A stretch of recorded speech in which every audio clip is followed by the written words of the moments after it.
Bonjour et bienvenue à l'atelier, je suis ravie de vous retrouver pour une nouvelle vidéo qui concerne la ronde des origamis. Et aujourd'hui, on va réaliser un des projets qui me tient à cœur, que j'ai réalisé pour la première fois en 2017, le pochon origami. Alors, cette version de pochon existe déjà. Seulement, on vous le propose toujours en une seule taille.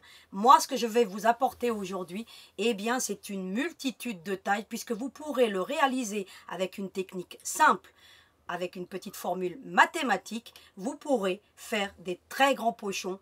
Vous pourrez aller du plus grand au plus petit, juste avec un carré magique et une petite formule de maths. Vous trouverez les bonnes dimensions pour réaliser ces charmants petits pochons. Alors, j'en ai même fait une version toute petite que vous pourriez faire pour mettre, pourquoi pas, les dragées, puisque les beaux jours vont arriver. Vous savez très bien qu'il va y avoir certainement des baptêmes, des professions de foi, des mariages. Et bien là, vous pourrez en faire des tout petits comme celui-ci pour y mettre les dragées avec les coloris que vous aurez choisis. Éventuellement pour un bébé, vous prenez un tissu avec des imprimés enfantins, des nounours, voilà, des petits nuages, ce que vous voulez. Et pour des mariés, vous pourriez éventuellement le faire au coloris du thème du mariage. Juste pour vous dire qu'on peut vraiment le moduler à l'infini avec ce que je vous propose dans le cours d'aujourd'hui. Le temps de rassembler mon petit matériel et je reviens. Alors voici le fameux pochon qu'on va réaliser aujourd'hui, que vous connaissez déjà certainement. Mais habituellement, comme je vous le disais en début de vidéo, on vous le propose toujours en une taille unique. Parce que voilà, on fait de l'approximatif. Moi, je vais vous donner aujourd'hui une petite base de calcul et vous allez pouvoir les réaliser avec n'importe quel carré de base, carré magique. Ainsi, vous pourrez en faire des beaucoup plus grands, pourquoi pas, pour en faire des pochons pour la lingerie. Voilà, après vous faites ce que vous voulez avec ce genre de petits pochons. Moi, je vais les garder pour y mettre, pourquoi pas, j'ai un petit lecteur CD, je vais le mettre dedans, comme ça il sera bien protégé. J'ai des petits lecteurs audio, je vais pouvoir utiliser le petit. Alors celui-ci a été fait avec un carré de base de 50 cm par 50. Celui-ci, 40 par 40, donc je vais vous faire les Dalton aujourd'hui, et celui-ci 20 par 20. Donc toujours avec ce petit calcul, c'est juste une petite division toute simple qui vous permettra de bien positionner le tissu sans avoir à faire de l'approximatif et éventuellement respecter ce qu'on vous donne dans les pochons habituels. Donc comme ça, vous pourrez faire le vôtre aux dimensions que vous le souhaitez. Je vous recommande, avant de faire votre pochon, de faire comme moi, de faire des papiers, comme ça vous allez savoir le gabarit final de votre pochon. Vous voyez que là, c'est la même largeur, donc si je le défais, c'est la même largeur que mon papier. Pourquoi? Parce que déjà dans un premier temps, moi ce que je fais, je couds sur le trait mon carré magique pour obtenir quelque chose de parfait. C'est ce que je vais vous expliquer en détail aujourd'hui. Alors c'est un beau petit pochon que j'avais réalisé pour la première fois en 2017. Et il avait fait du succès et on m'en avait réclamé pas mal. C'est ce que je vous mets ici. Je vous mets la photo du premier. Et puis, lorsque je travaillais dans mon bureau, j'ai pu faire plaisir à mon entourage en leur offrant donc un petit pochon sympa. Donc, de toute façon, quand j'en faisais un, on m'en réclamait toujours.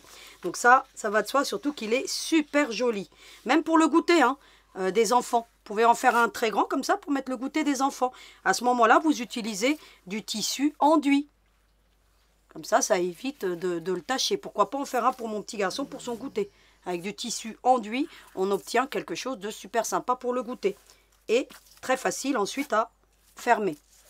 Vous pourriez éventuellement aussi le personnaliser en brodant une des pointes pour avoir quelque chose de personnalisé. Ce que je ferai peut-être avec une broderie hors cadre. Alors, aujourd'hui, on va se concentrer donc sur le schéma principal et vous allez comprendre très facilement parce que je vous donne un exemple. Alors là, j'avais pris un 50 par 50. Mais aujourd'hui, on va partir sur un carré de base 30 par 30. Comme ça, vous allez avoir à peu près tous les formats que vous pouvez obtenir. Mais moi, ce que je vous recommande, c'est de le mettre sur papier si vous voulez avoir la dimension finale. Comme ça. Et imaginez que vous voulez un pochon beaucoup plus grand. Vous faites 60 ou 70 et vous voyez ce que ça donne une fois que vous l'avez plié. Ainsi, en le pliant, vous avez le format définitif. Donc aujourd'hui, comme je vous dis, l'exemple, je vais prendre 30 par 30 parce que c'est celui qui me manque. Là, vous avez celui qui a été fait avec un carré de base de 50 par 50. Alors le carré de base 50 par 50, ça donne ça. Vous voyez, quand il est déplié, ça donne ça. Avec un carré comme ça, on obtient celui-ci. Vous voyez, hein? Donc ainsi, vous pourrez savoir, vous, comment le réaliser. Alors, je vais vous donner toutes les techniques. Et bien entendu, elles s'appliqueront à n'importe quel carré que vous aurez choisi. Même si vous avez choisi 1 mètre par 1 mètre, vous allez comprendre que vous pourrez le réaliser dans les dimensions que vous souhaitez. Alors, moi je pars donc, comme je vous l'ai dit, d'un carré de base de 30 par 30. Qu'est-ce que j'ai fait? Je suis partie avec ma règle. Eh bien, j'ai tracé sur mon tissu 30 par 30. Hein. Alors, vous le voyez ici, hein, sur l'envers. Vous voyez? 30 par 30. Alors là, la règle, elle fait 31,5 par 31,5. Mais bon, moi, d'abord, j'ai tracé un côté. Puis ensuite, j'ai tourné ma règle. Et voilà. Hein. J'ai pu tracer mes 30 par 30. Voilà. Touc, touc, touc. Et puis, si je voulais faire plus grand, mais ensuite, si je voulais 40, eh ben, je rajoutais 10 cm ici. 10 cm ici et j'avais 40 par 40, pareil par 50 par 50. Vous utilisez les règles. Je vous ai déjà montré comment on trace sur le tissu la semaine dernière, comment j'employais mes règles. Donc comme ça, vous tracez directement sur le tissu et ça facilite l'ouvrage. Et ensuite, habituellement, qu'est-ce que fait tout le monde? On coupe le long du trait, et puis on coupe l'autre aussi, la doublure. Là, rien de plus facile. Vous cousez sur le trait tout simplement. C'est ce que j'ai fait. Mais avant de coudre sur le trait, il faudra déterminer votre ouverture. Votre ouverture, vous la faites toujours très petite, dans un coin. Vous avez vu que là j'ai un coin, peu importe le coin. Donc après, il faudra en tenir compte, bien entendu, pour le pliage. Parce que cette ouverture va se retrouver dans un endroit qui ne sera pas visible. Donc c'est pourquoi moi j'ai pas fait de couture de contour. Habituellement tout le monde fait une couture au contour pour fermer l'ouverture. Là vous n'en aurez pas besoin puisqu'on va camoufler cette ouverture dans un lieu stratégique de façon à ce qu'elle ne soit pas visible. Et d'autant plus que je trouve qu'une couture, tout le contour du carré magique, eh bien ça alourdit la création. Là en l'occurrence je trouve que ça fait très élégant, très joli de ne pas faire de couture. Hein, donc après vous ferez comme vous voulez, mais moi je vous recommande de ne pas le faire. Donc là, j'ai cousu sur le trait, hein, tout simplement, pour obtenir mon carré magique. Ensuite, j'enlève mes petites épingles, hein, qui ne servent plus à rien. Et je vais prendre mon cranteur et je vais couper tout simplement tout le contour. Et vous voyez ainsi le temps qu'on gagne. Vous n'avez pas 2 carrés à couper, à tracer. Vous n'en avez qu'un puisque vous cousez sur le trait. Voilà ce que ça donne. J'ai coupé vraiment au cranteur. Alors moi, j'utilise le cranteur. Ça évite que le tissu ne s'effiloche. Et vraiment, c'est le grand copain de l'atelier. Ensuite, ce que vous allez faire, vous allez dégarnir les angles au plus proche de votre couture, comme ça. Tous les angles. Voilà ce qu'on obtient. On a ce qu'on appelle un carré magique. Pourquoi un carré magique? Parce qu'on peut le plier sans avoir à mettre de doublure et on obtient toujours quelque chose de parfait. Bien entendu, je vous recommande 2 tissus contrastants. Parce que vous avez vu que là, j'ai utilisé du noir, mais vraiment basique en plus le noir. Ça permet d'utiliser un peu du tissu, même bas de gamme, en dessous. Et là, bah, écoutez, c'est un grand tissu que j'avais acheté, un grand coupon, chez mon marchand de tissus. Et regardez, le fait de l'agrémenter même avec un tissu ordinaire noir, regardez la beauté de ce pochon. Voilà. Essayez de ne pas mettre trop d'imprimés. Même vous mettez, vous voyez là, en partie principale, un imprimé, un tissu uni ou à pois ou à rayures en dessous, et le tour est joué. N'en mettez pas trop des imprimés, ça gâche le résultat. Hein, donc, moi je trouve, après vous ferez comme vous voulez, ça va de soi, hein, tous les goûts sont dans la nature. Ensuite, ce que vous allez faire, ce petit pochon, alors on a fait une toute petite ouverture. Vous pouvez la faire plus grande si vous voulez, mais là, honnêtement, ça suffit largement pour retourner. Plus l'ouverture est petite, moins il y aura à suturer, si vous voulez. Ensuite, vous allez retourner tout simplement votre carré magique. Vous avez donc retourné votre pochon, vous prenez une petite baguette chinoise ou une aiguille à tricoter, ce que vous voulez. Vous commencez déjà à bien tout faire ressortir. Voilà. Hop, je commence. Voilà, vous voyez, ça permet déjà de la mettre en forme. Vous voyez que ça donne pas grand chose, hein. C'est pas très joli quand on regarde comme ça. Hein. Une fois que ça sera fait, le résultat sera très très joli. Une fois que vous avez fait ça, vous allez prendre un outil à faire ressortir les angles Et vous allez faire ressortir tous les angles parfaitement. Voilà. Les 4 angles. Hein. Voilà ce qu'on obtient. Les angles sont bien ressortis. On a cette petite ouverture. Alors, vous pouvez faire un petit point invisible, si vous voulez, à cette étape-ci. Moi, je vais vous montrer comment je suture ça très rapidement. Je prends ma petite table à repasser. Je prends du thermocollant à ourlet. Et ainsi, ça va faciliter l'ouvrage. Alors, ce que vous allez faire dans un premier temps. Alors, je vais repérer l'ouverture. Elle se trouve ici. Vous allez quand même marquer votre ouverture sur l'envers de votre tissu. Comme ceci. Pourquoi? Vous allez comprendre pourquoi tout à l'heure. Eh bien, parce que comme ça, on saura où on a suturé. Soit vous faites un petit point invisible. Sinon, vous prenez un petit bout de thermocollant comme ça. Alors, celui-là, je l'ai acheté chez Lidl. Hein. Ils en vendent souvent. Hein. Alors, vous en avez en forme de scotch. Vous savez, avec un dévidoir, tout simplement, comme si c'était du scotch. Sinon, vous l'avez comme ça. Ça ressemble à du papier. Et puis là, vous avez, il y a comme une texture un petit peu rugueuse. Eh bien, c'est du thermocollant. Hein, donc, je vous le mets là. Comme ça, vous voyez à quoi ça ressemble. On s'en sert pour les ourlets rapides en général. Moi, je ne m'en sers pas pour faire des ourlets. Hein. Moi, je les couds, mes ourlets. Mais lorsqu'on veut suturer voilà, une petite ouverture, eh bien, moi, je trouve que c'est très bien. Alors, vous pourriez très bien ne pas le faire, hein, parce que ça va se retrouver dans une partie cachée. Mais vous verrez que ça va faciliter quand même le traçage ensuite. Donc, vous glissez ça à l'intérieur. Et puis ensuite, un petit coup de fer à repasser. Et le tour est joué. Alors, soit dit en passant, comme ça, je vous montre mon nouveau joujou que j'ai acheté chez Rascol. Je vous mets le lien si vous voulez. C'est un fer à repasser spécial quilting. Parce que l'autre maintenant, la semelle commence à avoir trop de colle à force de thermocoller. Il est très bien, hein, celui que je vous présente habituellement. Hein. Mais la semelle commence à avoir beaucoup de thermocollants et j'ai fini par abîmer un petit peu la semelle. Alors maintenant, je le garde pour thermocoller et celui-ci pour repasser. Donc, il est quand même assez cher. Hein, c'est une centaine d'euros. Mais ce que j'aime bien dans ce fer, c'est que au lieu d'avoir un bouton sur le dessus, c'est que vous l'avez là sur le côté. Donc, si vous n'avez plus rien à acheter dans l'atelier, faites-vous plaisir parce qu'il est juste très bien. Donc, voilà. Et puis, en plus, il a une lumière. Moi, je trouve que c'est très bien pour quelqu'un qui ne voit pas beaucoup comme moi. Et vous voyez ce que ça donne. Donc, vous allez le repasser. En plus, ce que j'aime bien dans ce fer à repasser, c'est que vous avez une lumière qui vous dit quand est-ce que la vapeur est prête. La petite lumière ici qui éclaire. Hein. Vous voyez, dès que vous le posez. Donc, vous le voyez ici, c'est juste topissime. Et vous avez ici un bouton qui vous permet de le mettre en veille. C'est-à-dire qu'il ne continue pas à chauffer.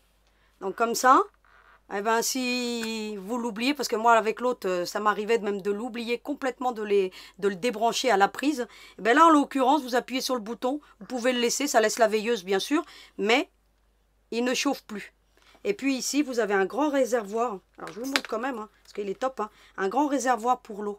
Donc, il est juste topissime. Hein. Alors, il est de la marque Oliso. Donc, c'est une grande patcheuse américaine qui l'a conçu. Et franchement, il est lourd. Hein. Alors, ce qui fait que ça repasse. Voilà, hein, c'est optimum. Et puis, il n'est pas très grand. Donc, c'est très bien pour l'atelier. Donc, voilà. J'utilise l'autre maintenant pour thermocoller. Et ça va très bien. Alors, une fois qu'on a obtenu le carré magique, vous vous dites, ouais, comment font les autres habituellement, hein, toutes les autres qui font ce genre de pochon? Ils font comme ça, puis après comme ça, et puis si on tombe du premier coup, vous voyez que là, c'est pas terrible. Après, on fait ça, on essaye d'être... voilà, ou alors on vous donne la base du carré ici, et puis vous ne pourrez pas faire d'autres dimensions parce que le carré qu'on va vous donner ici ne correspondra pas aux autres tailles. Et là, vous serez embêté.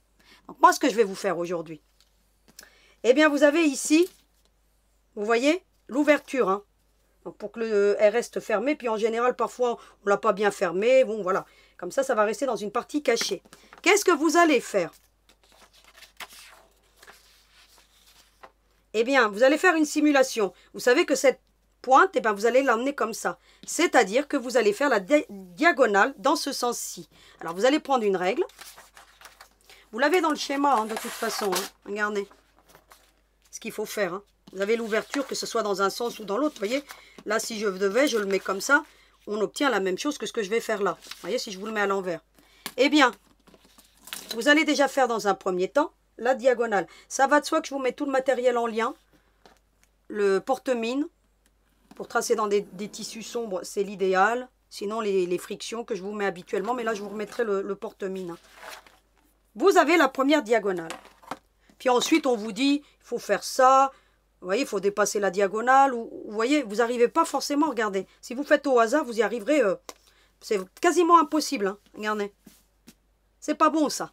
Eh bien, ce que vous allez faire, bah, c'est très simple et c'est ce que je vous dis ici dans le patron. C'est que vous allez prendre la longueur, donc là, en l'occurrence, c'est 30 cm, puisqu'on a cousu sur le trait. Donc, logiquement, en cousant sur le trait, eh bien, on a toujours les 30 cm. Il faut bien ressortir le tissu, hein, ça va de soi. Hein. Donc, qui dit 30 cm, eh bien, il faut faire, puisqu'il est de 30 par 30, 30 divisé par 3. Et 30 divisé par 3, ça fait 10 cm. Eh bien, je vais mesurer 10 cm à partir de là. De cette pointe-ci, je mesure 10 cm. À la pointe ici, je mesure 10 cm.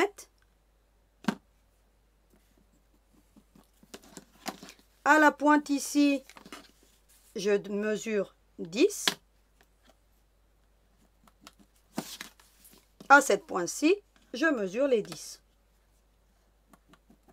À l'opposé, en fait. Vous avez des marques ici, ici, ici et ici.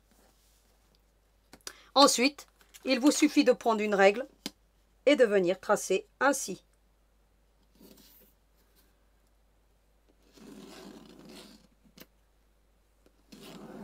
Zou, vous avez une ligne parallèle, vous retournez, c'est plus facile de retourner, et vous venez tracer la suivante.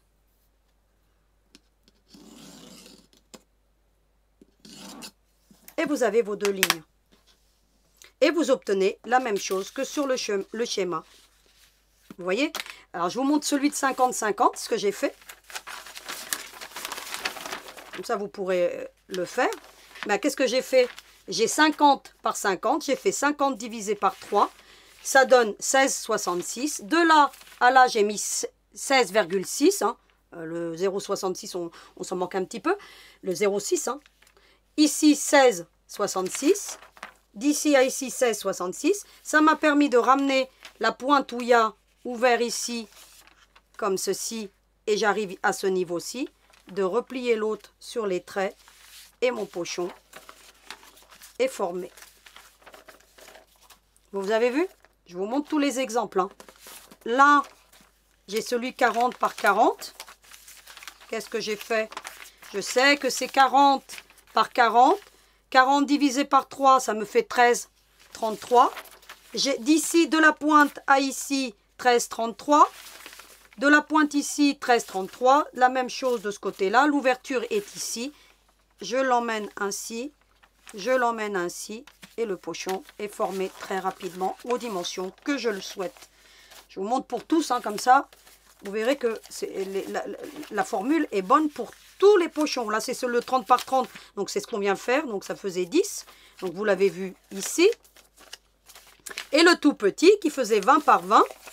Ça, je vais vous faire les Dalton, hein, les pochons Dalton. Eh bien, 20 divisé par 3, ça fait 6,66. Eh bien, 6,66 là, là, ici, ouvert ici. J'ai juste à plier, tac, zou. Et mon pochon est formé. Donc après, il faudra respecter les autres consignes que je vais vous donner devant la machine à coudre. Comme ça, vous verrez que vous pouvez faire comme vous voulez, puisqu'il vous suffit de diviser la longueur ou la largeur, peu importe, puisque c'est un carré, 30 ici en l'occurrence par 3, ou 60 par 3. Donc là, si vous avez un pochon ou un carré magique de 60 par 60, ben vous faites 60 divisé par 3.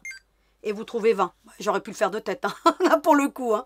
Je n'ai pas été cool, mais vous pouvez prendre 33 cm. C'est ce que je vous mets dans le restant du patron. C'est que je vous dis qu'il faut toujours coudre sur le trait. Ça facilite. Donc on l'a vu. Et je vous mets là quelques exemples. Regardez. Vous pouvez les faire de 10 en 10, hein, 50, 40, 30 par 30 ou 20 par 20. Et à ce moment-là, vous obtenez un petit ballotin. Hein, c'est ce que je vous mets là. Hein. Vous obtenez le petit ballotin. Et autres exemples, hein, 55 par 55 ou 46 ou 33, puisque la formule restera la même. Il suffira de diviser par exemple 33 par 3. Et bien ça fait 11. Donc de la pointe, vous mesurez 11 cm. Et voilà, le tour est joué. Et vous pouvez faire ça aux dimensions que vous souhaitez. Ensuite, je vous mets bien entendu tout le matériel qu'il faut. en fin de patron. Alors bien entendu, vous avez bien tout le basique, hein, mais vous pouvez par exemple un passe-lacet, si vous n'avez pas de passe-lacet, vous utilisez une épingle à nourrice. Si vous n'avez pas quelque chose pour ressortir les angles, vous prenez quelque chose de pointu, comme par exemple une aiguille à tricoter. Donc après, c'est à vous d'avoir vos petites astuces, mais bon, je vous en donne quand même quelques-unes. Et puis, bien entendu, en fin de patron, vous avez toujours le petit verset. L'œuvre de la justice, ce sera la paix. Et le produit de son activité, ce sera la tranquillité et la sécurité pour toujours. Quand on a la paix, eh bien, tout va dans le monde. Donc, avec la paix, eh bien, il y a l'amour et il y a, bien entendu, la joie de vivre. Donc, c'est ce que veut dire ce beau petit verset. Alors ensuite, une fois qu'on a fait ça, on a fait ces deux traits, hein, donc qui sont parallèles. Eh bien, c'est simple, c'est ce que je vous montrais tout à l'heure. Alors, on va chercher où est l'ouverture. C'est pourquoi je vous ai dit de marquer l'ouverture sur l'envers. Il vous suffit d'emmener votre pointe sur ce trait-là. Et vous avez ici les plis, ça vient se plier automatiquement puisque vous l'emmenez à la pointe de ce trait-là. Vous prenez le suivant et vous avez juste à faire ça. Alors, attendez. Ah. Hop. Voilà. Il faut bien le plier. Hein. Voilà. Vous avez le trait, hein, ici, éventuellement vous le marquez. Hein. Voilà. Et vous emmenez l'autre. Comme ceci. Alors vous essayez de bien mettre tout droit là, parce que là moi je vois pas clair. Voilà. Voilà. Et vous essayez de mettre tout ça bien droit. Et éventuellement, pour que vous soyez sûr de l'emplacement, parce que bon là moi je vois pas très bien, vous prenez le petit triangle là, et vous le rabattez comme ça. Et vous regardez si ça convient. Regardez. Vous obtenez un rectangle. D'accord? Donc c'est mathématique, hein, tout simplement. Ensuite, eh bien, ce que vous allez faire, c'est que vous allez mettre des épingles. Une fois que vous avez le résultat qui vous convient et que tout est bien mis en place, eh bien, vous prenez des petites épingles et vous faites ceci. Votre pochon est quasiment formé. Ensuite, il vous restera quoi? Allez, 6 coutures à faire pour faire ce pochon. Donc ça va très très vite. Hein. C'est vraiment le pochon à faire en cadeau et éventuellement, pensez au mariage et au baptême qui arrivent. Franchement, faire ce genre de petites choses avec des petites dragées, c'est juste topissime. Alors, essayez de le faire en... Là, je l'ai fait en 20 par 20. Si vous le voulez un peu plus grand, 25 par 25. Pourquoi pas? Ou essayez 22 par 22. Là, moi, je trouve que la taille est bonne, mais vous pourriez le faire un tout petit peu plus grand pour glisser plus de sucreries à l'intérieur. Ça va de soi. Ensuite...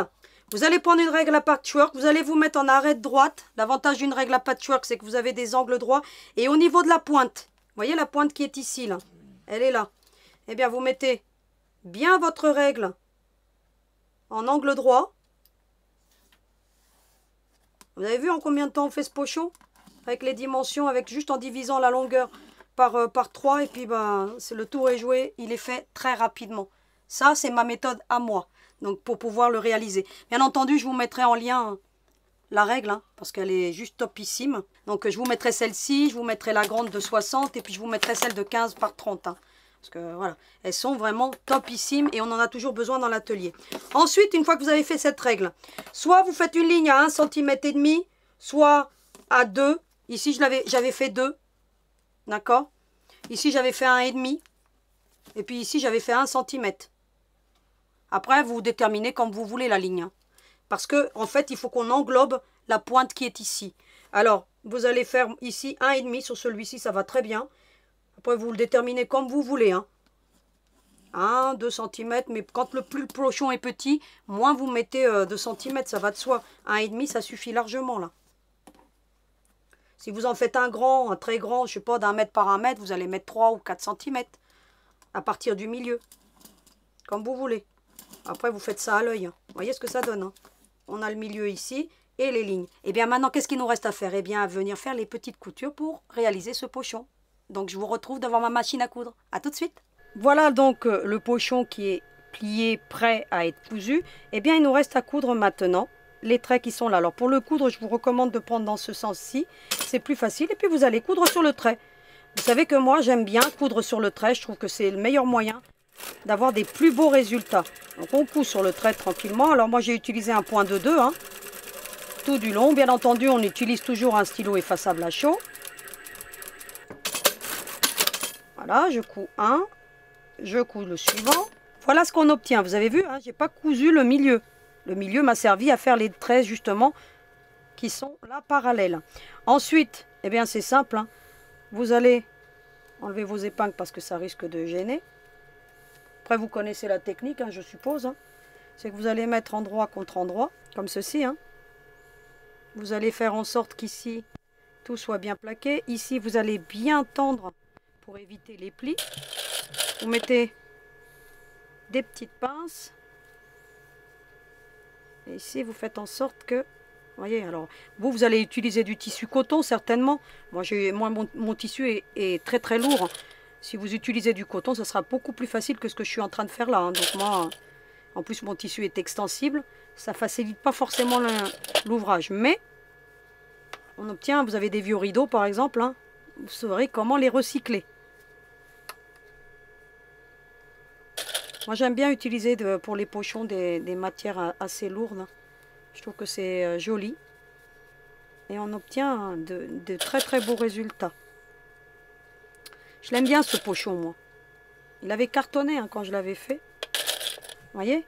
En plus, vous regardez les pointes, et ben, tout est bien en alignement. Et ben c'est simple maintenant.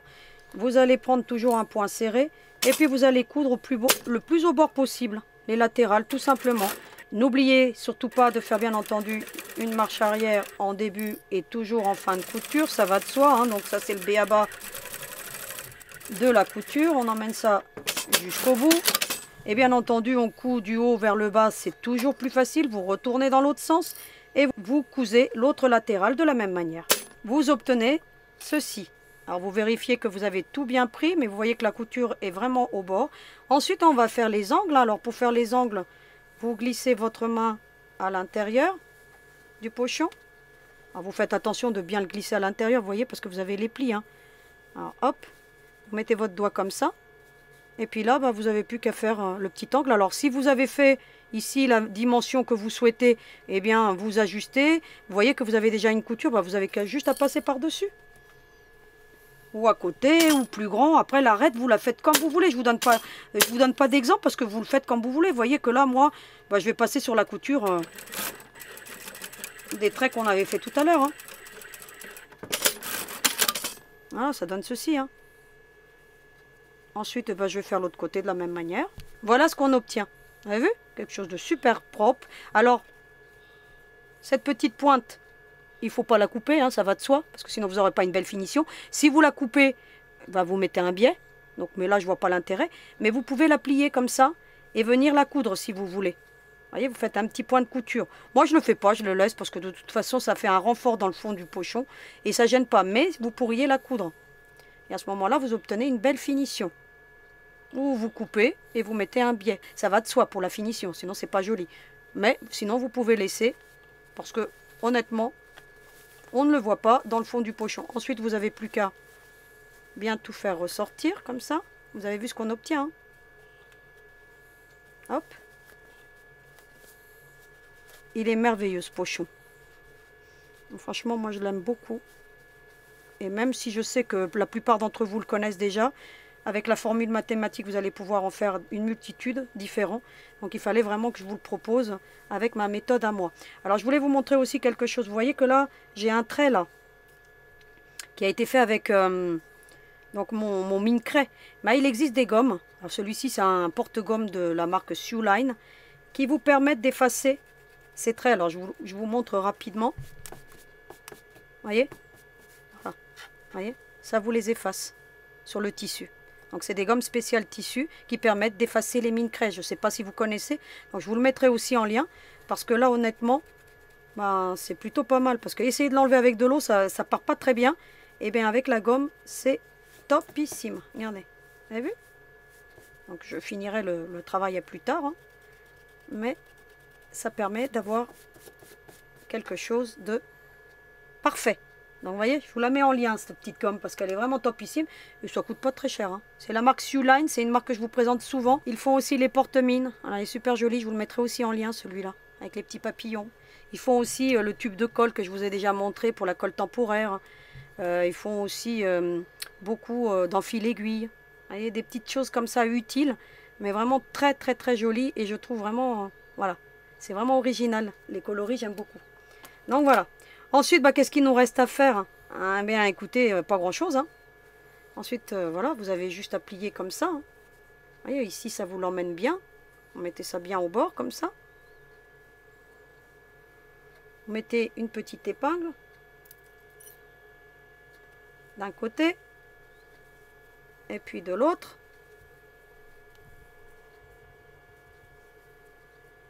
Vous voyez, hein, avec les dimensions, comment on obtient un résultat qui est... Comme ça, je vous aurais fait les pochons Dalton. Parce que vous allez avoir le plus grand au plus petit. Et je pourrais en faire une multitude. Vraiment, imaginez un de 1 mètre par 1 mètre. Et vous obtenez un super pochon pour mettre votre lingerie quand vous partez en voyage. Ça peut être quelque chose de sublime. Mais faites toujours une simulation sur votre papier et vous aurez le résultat fini. Vous saurez toujours comment votre pochon va finir avec le papier. Je mets toujours tout par papier, comme ça je sais toujours le résultat final en fait. Ensuite vous allez prendre un crayon. Et bien vous allez ensuite prendre une règle à patchwork et puis vous allez déterminer voilà, le ruban que vous voulez mettre. Donc là moi je vais mettre 1,5 parce que comme ça je vais mettre du ruban gros grain. Mon ruban fait 1, si vous voulez, il fait 10 mm, et ben je mets 1,5. Vous voyez, un trait à 1,5. Faites par rapport à votre ruban et puis vous rajoutez 1,5 cm, comme ça laisse plus de marge pour bien le fermer. D'autant plus que moi là j'ai un tissu qui est relativement lourd. Eh bien je préfère laisser un petit peu de marge. Vous faites ça. Un petit trait. Vous voyez qu'avec les règles à patchwork, le traçage c'est vite facilité. Vous le retournez ensuite. Alors pour retourner, il vaut mieux mettre l'épingle dans l'autre sens. Pour éviter de se faire mal. Regardez, hop. Voilà, vous retournez le pochon. Vous n'êtes pas obligé de tout ressortir. Hein. Et puis vous allez le coudre, hein, ce petit canal, hein, tout simplement. Hop. Vous allez bien entendu faire ça des deux côtés. Hein. Vous en faites un.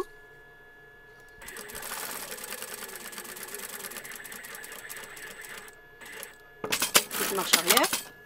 Voilà ce qu'on obtient. Vous voyez, alors vous prenez bien entendu un ton sur ton pour que ce soit joli. Et vous faites la même chose de l'autre côté. Voilà le petit pochon quasiment terminé puisque maintenant il nous faut passer le ruban. Comment je fais pour déterminer la longueur de mon ruban? Bah, c'est simple. Hein. Je prends le ruban comme ça. Vous voyez, je mesure un côté comme ça. Et puis je dis, bon, je veux 10 cm par là. Pourquoi pas, hein, pour laisser un petit peu d'envergure. Là, j'ai laissé 11 cm de plus. Puis ensuite, bah, ici, c'est plié en deux. Puis pour avoir la longueur, bah, j'ai juste à plier en deux. Et j'obtiens la longueur de mon ruban. Ensuite, bah, écoutez, pour avoir le deuxième, eh ben, j'ai juste à couper à la même longueur, hein, tout simplement. Hein. Une fois que je l'ai coupé, je prends mon petit briquet qui va bien, la marque Zippo. Hein. Il est juste top, hein, celui-ci. Hein. Je vous le mets hein, à chaque fois en lien lorsqu'on fait ce genre d'ouvrage. Vous l'avez en noir et vous l'avez en gris. Donc moi, j'ai le noir. Et puis il charge bien. Et puis ce que j'aime bien, c'est qu'il a une sécurité. Donc les enfants, voilà, ils peuvent pas. Ils sont obligés d'appuyer sur les deux. Ils peuvent pas l'allumer. Hein. Comme ça, il n'y a pas d'accident. Et hop. Et il est juste topissime. Vraiment. Je l'aime bien, moi. En plus, il est élégant. Donc dans l'atelier, c'est plutôt pas mal. Ensuite, soit vous allez prendre une épingle à nourrice. Comme je vous dis, on n'est pas obligé d'avoir toute une armada d'outillage, hein, on peut utiliser ce qu'on a dans l'atelier. Donc moi je vous les mets souvent, les passes lacets, parce qu'ils sont pas chers du tout. Surtout ceux-là. Hein. Vous les avez souvent avec une aiguille. Comme ça, parce que c'est aussi un passe lacet, ça. Donc vous mettez un bout là, et puis ça vous le coince. Mais moi j'aime bien, c'est celui-ci. Alors il est avec cette forme comme ça, mais il y est aussi, si j'arrive à le trouver, avec une forme plus arrondie. Donc voilà. Celui-là, je crois que c'était de la marque M-Line, celui-là de la marque Prime. Donc voilà, tout simplement, mais ça change rien. Hein. Il fait le même office. Moi, j'aime bien en avoir deux parce que des fois, je perds. J'en perds un, après je le retrouve. Donc comme ça, j'en ai toujours un sous la main, hein, en rab. Donc voilà, ensuite, bah, vous allez faire ça. Hein. Vous allez le passer d'un côté. Vous avez compris, hein, donc je ne vais pas vous montrer tout ça. Hein, c'est que, hop, vous le passez d'un côté. Vous voyez qu'avec le passe-lacet, c'est très rapide. Zou, vous l'enlevez. Vous pouvez rajouter des petites perles si vous voulez. Donc là, moi, je ne l'ai pas fait parce que j'ai vraiment pas eu le temps de le faire. Mais il se peut que plus tard, je vienne défaire et puis je rajoute des petites perles. J'aime bien rajouter des petites perles. Ça donne un petit côté charme au petit pochon. Ça fait une belle finition. Sinon, vous faites un nœud. Et ça va très bien aussi. Vous pouvez faire aussi, hein, avec un yo-yo, vous pouvez faire une belle finition. Bon, un jour, je vous montrerai comment je fais aussi des finitions avec un petit morceau de tissu à l'intérieur. Et on obtient avec un petit yo-yo une petite perle en tissu. C'est plutôt pas mal. Vous voyez, je l'ai rentré comme ça. Et bien l'autre, je vais le prendre dans l'autre sens comme ça. Et je vais le passer de l'autre côté. Et je vous montre le résultat. Eh bien, je vous présente les pochons Dalton. Donc, vous avez celui qui a été fait avec un carré de base de 50 par 50, 40 par 40, 30 par 30, c'est celui qu'on vient de faire aujourd'hui. Donc, pour y glisser des petites friandises. Et le petit pour le petit sachet de dragée. Alors, bien entendu, vous pourriez utiliser ces pochons pour le tricot. Là, vous mettez votre tricot, vous en faites un plus grand. Un pour mettre les marqueurs de mailles, par exemple. Un pour mettre les ciseaux, ou les crochets, ou ce que vous voulez. Ou pour le tricot, ou pour le crochet, ou pour tout ce qui est high-tech. Hein. Moi, je vais m'en servir pour mettre mon lecteur CD, comme je vous disais. Mais vous pouvez les utiliser vraiment une multitude d'usages. Vous pourriez vous en servir comme sac cadeau. Vous avez un cadeau à offrir, hein, un vêtement, vous mettez le vêtement dans un beau pochon comme ça. C'est vraiment quelque chose de sublime. Hein, pour trousse à maquillage, hein, dans un sac. Donc voilà, je vous donne quelques petites idées. Mais celui-ci pour les dragées, il va faire fureur. Hein. Donc le prochain projet que j'aurai à faire pour un mariage, je vais le proposer parce qu'il est vraiment sublime. Donc voilà, j'ai terminé le cours d'aujourd'hui. Je vous retrouve pour le petit mot de la fin. Alors à tout de suite. Et voilà le pochon 30 par 30 terminé, mais vous avez vu qu'on peut utiliser la taille qu'on veut. Et là, je vous ai fait les Dalton. Donc faites-vous plaisir, des pochons pour toutes les circonstances, pour toutes vos envies, plus grand, plus petit, juste en divisant la longueur par 3 et le tour est joué avec les techniques que je vous donne. Vous pourrez vous éclater et en faire une multitude. Donc voilà, j'ai été super ravie de vous proposer ce pochon qui me tenait à cœur parce que moi, franchement, je l'aime beaucoup. Je le kiffe, allez, soyons jeunes. Donc voilà, je vous retrouve la semaine prochaine pour un nouveau projet origami, ça va de soi. Et en attendant, je vous souhaite une très belle semaine créative. Et vous n'oubliez surtout pas, hein, à vos aiguilles.